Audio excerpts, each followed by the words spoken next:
Demak, 38-masala so'radingizlar. 39 ni bo'lganda 9 qoldiq chiqadigan sonlar yig'insin toping degan savol ekan. Bobur aka qanday ishlaymiz?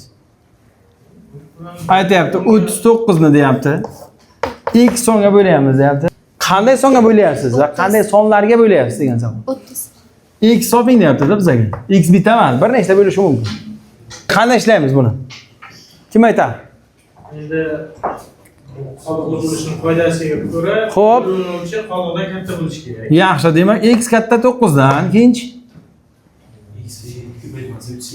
ha, 39 x y qo'shilgan 9 ga teng bo'lishi kerak. 9 bu tarafga ayirma qilsak 30 teng x y ga bo'lyaptimi?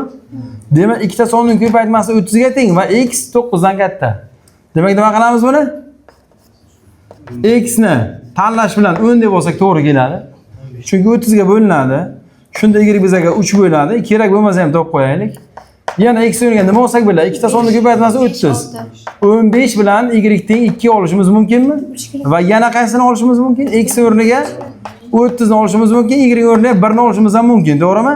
Demak, mana shu holatlardan boshqa holat yo'qmi bizga? Demak, x mana shu 3 ta son bo'lish kerak ekan. Tushundingizmi? 9 dan katta va 30 ga bo'linadigan 3 ta son bor. Demak, mana shu x'lar, ya'ni bo'luvchilar nabarat, bo'luvchilar yig'insin toping degan ekan. Qo'shib chiqamiz.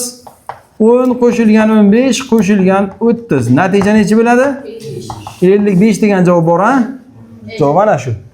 Tushunarli? Davom etamiz.